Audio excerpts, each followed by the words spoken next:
प्रधानमंत्री ने आज 71,000 नवनियुक्त कर्मियों को दिया नियुक्ति पत्र। कर्मयोगी प्रारंभ मॉड्यूल का भी किया शुभारंभ।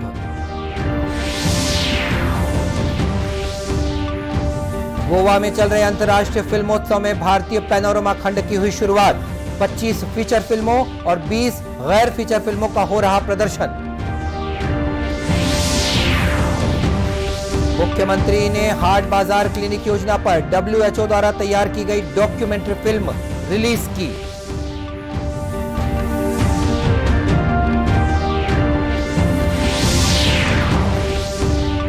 और रायपुर में भाजपा कोर कमेटी की बैठक आयोजित। पार्टी प्रदेश प्रभारी ओम प्रकाश माथुर हुए शामिल।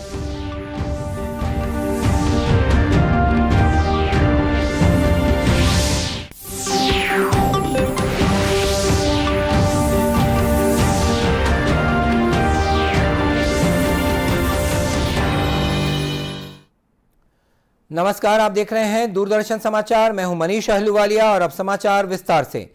प्रधानमंत्री नरेंद्र मोदी आज वीडियो कॉन्फ्रेंसिंग के माध्यम से 71,000 नवनियुक्त कर्मियों को नियुक्ति पत्र सौंपे। नियुक्ति पत्र की मूल प्रति देश के 45 स्थानों पर सौंपी गई है। प्रधानमंत्री ने कहा कि ये युवाओं को रोजगार के अवसर उपलब्ध कराने और नागरिकों का कल्याण सुनिश्चित करने की सरकार की प्रतिबद्धता पूरी करने की दिशा में महत्वपूर्ण कदम है। 71,000 से ज्यादा युवाओं को नियुक्ति पत्र दिए जा रहे हैं। यानी आज एक साथ हजारों घरों में खुशहाली के नए दौर की शुरुआत हुई है। पिछले महीने आज के ही दिन धनतेरस पर केंद्र सरकार की तरफ से 75,000 नौजवानों को नियुक्ति पत्र बांटे गए थे। अब आज का ये विशाल रोजगार मेला दिखाता है कि सरकार किस तरह गवर्नमेंट जॉब देने के लिए मिशन मोड में काम कर रही है। देश के युवाओं को रोजगार मेले के माध्यम से नियुक्ति पत्र देने का यह अभियान ऐसे ही अनवरत जारी रहेगा। साथियों, भारत जैसे युवा देश में हमारे करोड़ों नौजवान इस राष्ट्र की सबसे बड़ी ताकत है। अपने युवाओं की प्रतिभा और उनकी ऊर्जा राष्ट्र निर्माण में ज्यादा से ज्यादा उपयोग में आए, इसे केंद्र सरकार सर्वोच्च प्राथमिकता दे रही है। आज राष्ट्र निर्माण के कर्तव्य पथ से जुड़ रहे अपने 71,000 से ज्यादा नए सहयोगियों का मैं स्वागत करता हूं, अभिनंदन करता हूं। श्री मोदी ने कर्मयोगी प्रारंभ मॉड्यूल का भी शुभारंभ किया। यह मॉड्यूल विभिन्न सरकारी विभागों में नवनियुक्त कर्मियों के लिए ऑनलाइन अनुकूलन पाठ्यक्रम है। इसमें सरकारी सेवकों के लिए आचार संहिता, कार्यस्थल नियम, सत्यनिष्ठा और मानव संसाधन संबंधी नीतियां शामिल की गई हैं। गोवा में चल रहे अंतर्राष्ट्रीय फिल्मोत्सव में भारतीय पैनोरमा खंड की शुरुआत हो गई है। इस खंड की शुरुआत पृथ्वी कोनानूर निर्देशित कन्नड़ फीचर फिल्म हेड नीलैंड के प्रदर्शन के साथ हुई। गैर फीचर फिल्म श्रेणी का शुभारंभ दिव्या कोसजी निर्देशित the show must go on film के प्रदर्शन के साथ हुआ। सूचना और प्रसारण मंत्री अनुराग सिंह ठाकुर ने भारतीय पैनोरमा खंड का उद्घाटन किया। उन्होंने भविष्य के 75 क्रिएटिव माइंड्स के लिए 53 घंटे की चुनौती का भी शुभारंभ किया। यह प्रतियोगिता इंडिया एट 100 के विचार के बारे में लघु फिल्मों के निर्माण के लिए अपनी प्रतिभा का प्रदर्शन करने के लिए है। श्री ठाकुर ने कहा कि यह प्रतियोगिता कम समय में प्रतिभागियों की रचनात्मकता प्रदर्शित करने के लिए है।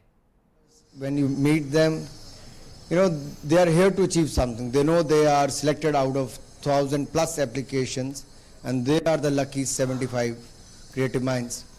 Now they will get the opportunity to interact with others. सूचना और प्रसारण सचिव अपूर्व चंद्रा ने कहा कि फिल्मोत्सव के भारतीय पैनोरमा खंड में पूरे देश की सर्वश्रेष्ठ फिल्में प्रदर्शित की जा रही हैं। इस खंड में 25 फीचर फिल्में और 20 गैर फीचर फिल्में दिखाई जा रही हैं। मुख्यमंत्री भूपेश बघेल ने हाट बाजार क्लिनिक योजना पर WHO द्वारा तैयार की गई डॉक्यूमेंट्री फिल्म रिलीज की। गौरतलब है कि WHO ने वनांचल और दूरस्थ अंचल के गांव में लोगों तक स्वास्थ्य सुविधाएं पहुंचाने के लिए राज्य सरकार की इस योजना पर एक डॉक्यूमेंट्री फिल्म तैयार कराई है। मुख्यमंत्री ने अपने निवास कार्यालय में आयोजित कार्यक्रम में इस फिल्म को रिलीज किया। यह फिल्म विश्व स्वास्थ्य संगठन के जिनेवा स्थित मुख्यालय में भी दिखाई जाएगी।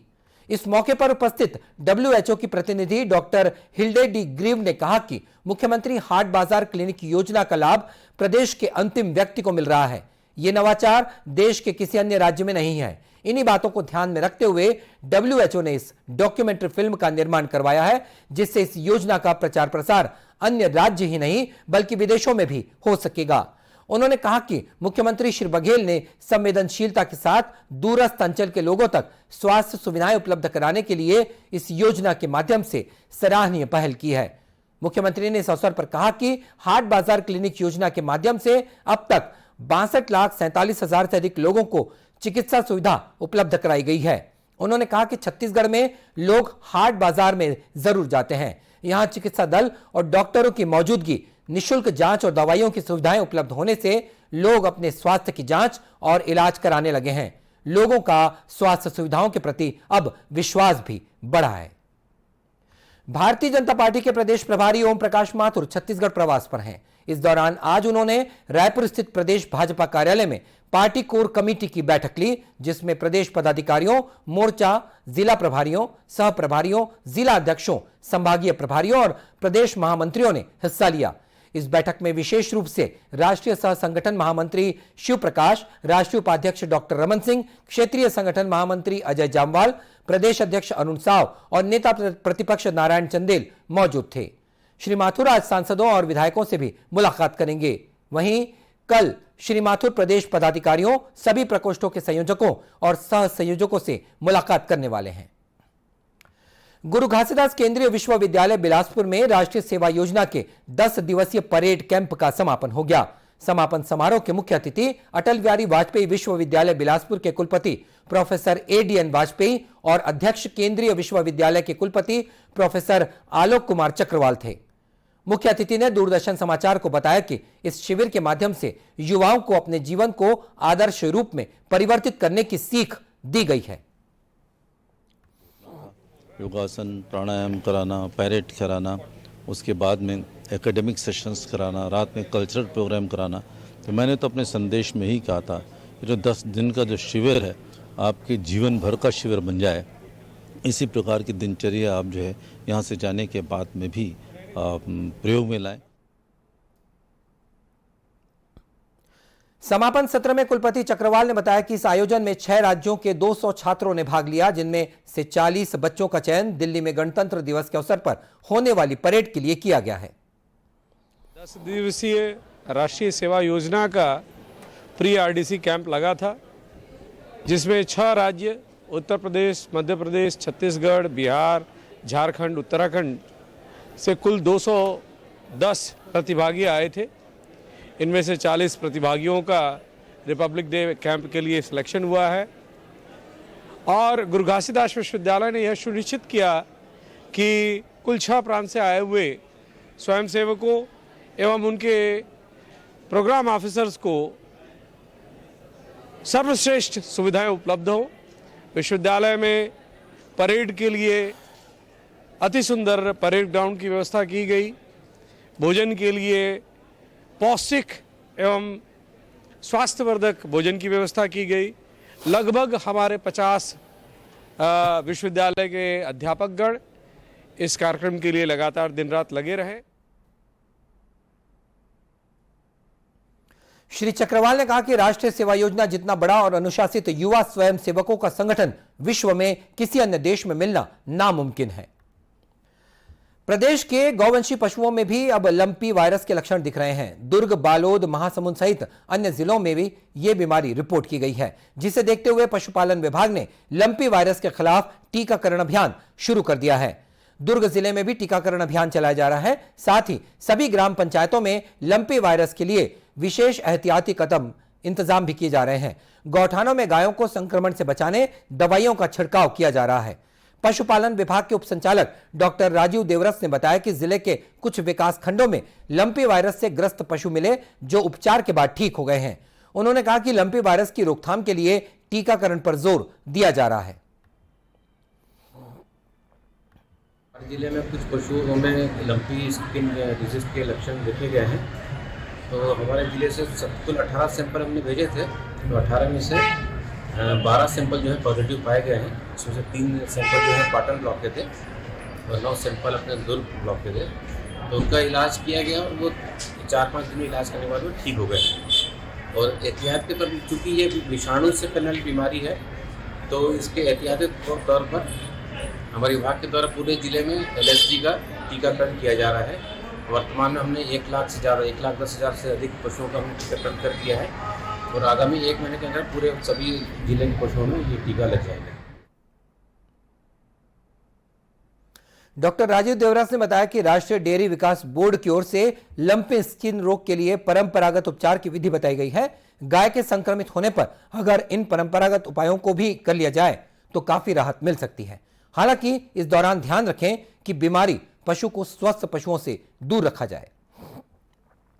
केंद्रीय जल शक्ति अभियान टीम विभिन्न जल स्रोतों का अवलोकन करने के लिए 4 दिवसीय कार्यक्रम के साथ कोरिया पहुंची। केंद्रीय टीम ने जिला स्तरीय टीम के साथ जलाशय, तालाब, चेक डैम, नदी, नाला, सीढ़ीदार कुआं, तालाब, डबरी, वाटर हार्वेस्टिंग जैसी जगहों का निरीक्षण किया। जल संसाधन विभाग के कार्यपालन अभियंता ए टोप्पो ने बताया कि केंद्र सरकार जल संरक्षण पर जोर दे रही है, जिसके लिए सुझाव भी लिए जा रहे हैं। इसी कड़ी में केंद्रीय टीम यहां दौरे पर आई है। उन्होंने बताया कि केंद्रीय टीम सुझावों के आधार पर ही संभावित जल संकट का हल खोजेगी। जिले में 17 से 19 तक का भ्रमण कार्यक्रम था। जिले में जल शक्ति अभियान के तहत जितना वाटर बॉडी का निर्मित हुआ है और निर्माण कराया जाना है, उनके लिए अवलोकन करने के लिए आए थे। उनका मूल उद्देश्य ये है कि जहाँ पानी, वर्षा का पानी गिरे वहाँ स्ट्रक्चर बनाना है और ये रिज टू वैली कार्य करना है। जैसे नरवा कार्यक्रम जो रिज से करते करते डाउन की ओर आना है, ऐसा कार्यक्रम के लिए उन्हें निरीक्षण के लिए आए हुए थे। और जितने भी स्ट्रक्चर निर्मित हैं उनको अपलोड जल शक्ति अभियान की पोर्टल में अपलोड भी करना है। श्री टोप्पो ने बताया कि टीम ने खरखत जलाशय, मुरमा जलाशय, ढाब जलाशय, गेज जलाशय, महाराजपुर जलाशय, नरवा विकास कार्य, बोल्डर चेक, लाई एनिकट, डबरी, सीढ़ीदार कुआं, वाटर हार्वेस्टिंग, साजा खान जैसी जगहों का निरीक्षण किया। और अब कुछ खबरें जिलों से।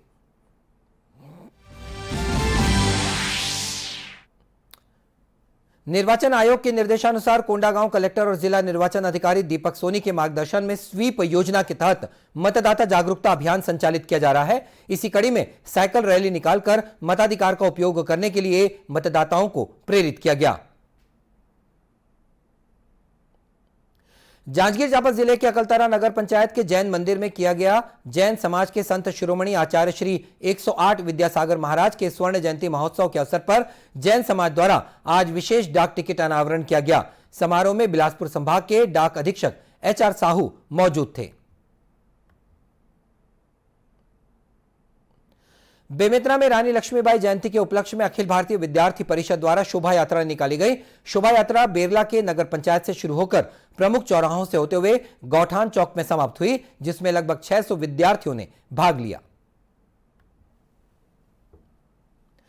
कोरबा जिले में इन दिनों जिला स्तरीय छत्तीसगढ़िया ओलंपिक का आयोजन किया जा रहा है। उद्घाटन समारोह के मुख्य अतिथि राजस्व मंत्री जयसिंह अग्रवाल थे। इस खेल प्रतियोगिता में छत्तीसगढ़ के पारंपरिक खेलों में खिलाड़ी अपने खेल कौशल का प्रदर्शन कर रहे हैं। और बुलेटिन के अंत में मुख्य समाचार एक बार फिर। प्रधानमंत्री ने आज 71,000 नवनियुक्त कर्मियों को दिया नियुक्ति पत्र। कर्मयोगी प्रारंभ मॉड्यूल का भी किया शुभारंभ।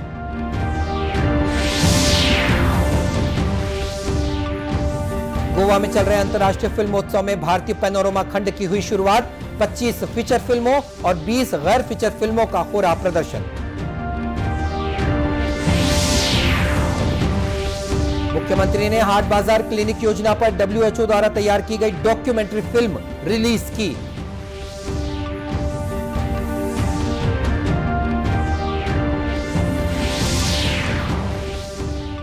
और रायपुर में भाजपा कोर कमेटी की बैठक आयोजित। पार्टी प्रदेश प्रभारी ओम प्रकाश माथुर हुए शामिल। और इसी के साथ यह समाचार बुलेटिन समाप्त हुआ। नमस्कार।